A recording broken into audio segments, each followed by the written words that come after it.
नमस्कार मंडळी. आज बघा डोसा, चटणी, बटाट्याची भाजी, सांबर केले. कालच मी 3 वाट्या तांदूळ, 1 वाटी डाळ उडदाची भिजत घातली होती. रात्री मी दळलं आणि सकाळी चांगलं फुगलं पीठ. आणि मग मी डोसे सकाळी चहाबरोबर सुद्धा डोसेच आम्ही खाल्ले नाश्त्याला. दुपारच्या जेवणाला पण डोसा, चटणी, बटाट्याची भाजी, सांबर पण केले. आता संध्याकाळच्या जेवणाला इडली करायचा बेत आहे.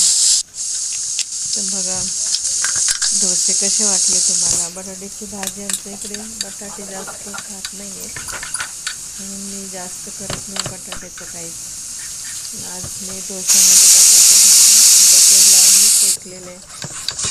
छान लागतं बघा, हे एकदा करून बघा तुम्ही. डोशामध्ये बटाट्याची भाजी घालून. आता आपण बटाट्याची भाजी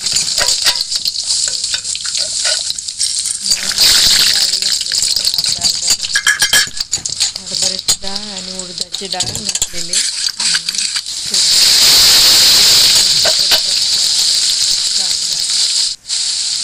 हिरवी मिरची, थोडंसं मीठ घालून चांगलं फ्राय केलेले. आणि बटाटे तुम्ही हाताने पण मॅश करू.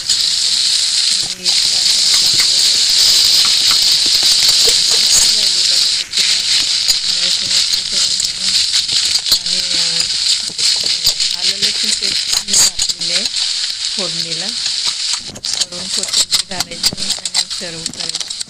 खूप टेस्टी झालेली, एकदा तुम्ही नक्की करा. आणि सांबारसुद्धा टेस्टी झालेलं. कुकरला लावलेलं होतं भाज्या घालून, वांग, कांदा, टमाटा, गाजर पण घातलं होतं. आणखी फोडणीला मी जिरं, मोहरी, कढीपत्ता, थोडंसं लाल मिरच्या तोडून घातलेले, आणखी एक तेजपत्ता घातलेले आणि आपली पावडरी सगळ्या घातलेल्या आहेत. तिखट मीठ आवडीनुसार घाला. आणखी कशी वाटली. चिंचेचं कोळ पण घातलेलं आहे. आणि छान झालं आहे सांबारसुद्धा. डिश तुम्हाला कशी वाटली तुम्ही नक्की ट्राय करा. आणि माझ्या चॅनलला लाईक, शेअर,